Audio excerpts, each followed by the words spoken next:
Hello नमस्कार साथियों, जय श्री राम। आज हम डिस्कस करने वाले हैं आरपीएफ चयन प्रक्रिया 2024। आरपीएफ कांस्टेबल का परीक्षा चरण कितने चरणों में इस परीक्षा होती है, इसका क्या रहने वाला है सिलेबस। आज के इस वीडियो में संपूर्ण जानकारी आपको वो मिलने वाली है। जी हाँ साथियों, आरपीएफ कांस्टेबल परीक्षा चरण जो प्रथम चरण होता है वह कंप्यूटर बेस्ड चरण होता है। क्या होता है उसमें कंप्यूटर आधारित एक टेस्ट होता है।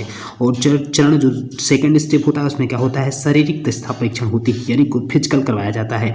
और जो थर्ड चरण होता है उसमें क्या होता है, शारीरिक माप परीक्षण होता है, जिसको अपन पीएमटी बोल देते हैं। तो ये 3 चरण से होकर एक विद्यार्थी को गुजरना पड़ता है। चलिए साथियों थोड़ा सा डिस्कस कर लेते हैं। इसका जो सीबीटी एग्जाम होने वाला है उसमें क्या कैसे रहने वाले हैं, कितने नंबर का क्या आता है, ठीक है, उसके बारे में संपूर्ण जानकारी आपको मिलने वाली है। साथियों इसमें जो पेपर होता है, पेपर के बारे में आपको मैं बता दूं, पेपर में सामान्य जागरूकता के प्रश्न आते हैं। 50 प्रश्न होते हैं और 50 प्रश्न 50 नंबर के होते हैं, ठीक है। 50 प्रश्न 50 नंबर के होते हैं, ठीक है। और अंक गणित का जो होता है पेपर, उसमें जो है तो 35 प्रश्न 35 नंबर के होते हैं, ठीक है। ध्यान दीजिएगा, समान बुद्धि और एवं तर्क के जो प्रश्न होते हैं, जिसको अपन रीजनिंग कह देते हैं, उसके 35 प्रश्न 35 नंबर के होते हैं। तो इस प्रकार से ये जो पेपर बनता है ये कितने नंबर का हो जाएगा, 120 नंबर का जो पेपर होता है। कितने नंबर का, 120 नंबर का ये पेपर हो। 120 प्रश्न 120 नंबर लेकिन करने कितने होते हैं, 90 मिनट में करने होंगे, ठीक है। ध्यान दीजिएगा, 90 मिनट का ये पेपर होता है। बात करें तो 1.5 घंटे का ये पेपर होता है। सारी बातें आपको क्लियर समझ में आ गई होगी।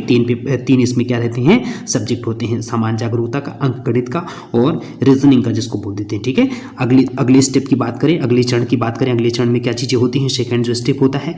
तो साथ ही उसमें ध्यान दीजिएगा, पीईटी के लिए जो चरण होता है आरपीएफ परीक्षा पैटर्न 2024, इसमें जो होता है साथियों, मानक मापदंड क्या रखे गए हैं, 1600 मीटर की जो है तो रनिंग होती है। क्या होती है, ध्यान दीजिएगा, हमारा क्या हो जाएगा, यहाँ से जो 1600 मीटर की क्या हो जाएगी, 1600 मीटर की लड़कों के लिए रनिंग होती है। कितने मिनट में करना होता है, 5 मिनट 45 सेकंड में जो है तो मेल जो कैंडिडेट होते हैं उनको ये रनिंग कंप्लीट करनी पड़ेगी, क्लियर।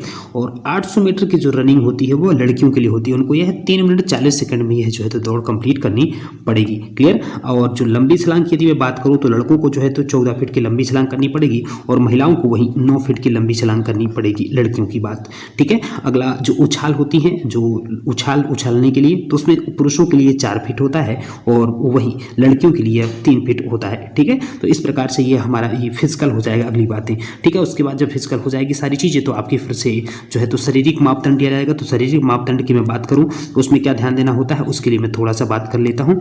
उसमें साथियों क्या होता है, जो यूआर कैंडिडेट और ओबीसी कैंडिडेट होते हैं उनमें पुरुषों की जो सेंटीमीटर की जो हाइट होती है। अगला बात करूँ यूआर और ओबीसी कैंडिडेट के लिए की जो हाइट होती है वो पुरुषों के लिए 165 सेंटीमीटर होती है और महिलाओं के लिए 157 सेंटीमीटर होती है।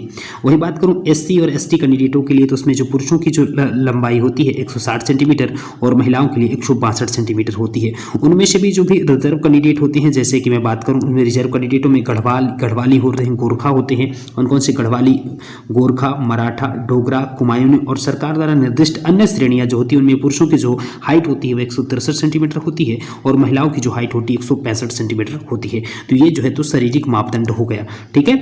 अच्छा, थोड़ा सा इसमें और देख लेते हैं। इसमें जो छाती का बात करें, छाती की, तो छाती कितनी होती है तो वो भी बात कर लेता हूँ। यूआर जो कैंडिडेट होते हैं, यूआर कैंडिडेट के लिए कितना हो जाएगा, थोड़ा सा अच्छे तरीके से समझा देता हूँ सारी बातें। तो क्या हो जाएगा, यूआर और ओबीसी कैंडिडेटों के लिए जो हो जाएगा, इसमें जो नॉर्मल कितनी होनी चाहिए 80 सेंटीमीटर और फुलाने पर कितनी होनी चाहिए 85 सेंटीमीटर होनी चाहिए। एससी और एसटी कैंडिडेटों के लिए जो छाती होनी चाहिए वो 76.2 सेंटीमीटर बिना फुलाए और 21.2 सेंटीमीटर फुलाने के बाद होनी चाहिए। उसी में गढ़वाल, गोरखा, मराठा, डोगरा, कुमायूं और सरकार द्वारा निर्दिष्ट अन्य श्रेणियों में जो होती हैं उसमें जो है तो नॉर्मल कितनी होनी चाहिए, नॉर्मल होती है 80 सेंटीमीटर होनी चाहिए और फुलाने के बाद 85 सेंटीमीटर होनी चाहिए, ठीक है। 85 सेंटीमीटर फुलाने के बाद। तो साथियों ये थी बढ़िया सा जानकारी, शानदार तरीके से। यदि वीडियो अच्छी लगी तो हमारे चैनल को लाइक, सब्सक्राइब और शेयर जरूर करिएगा। और thanks for watching this video. जय जय श्री राम।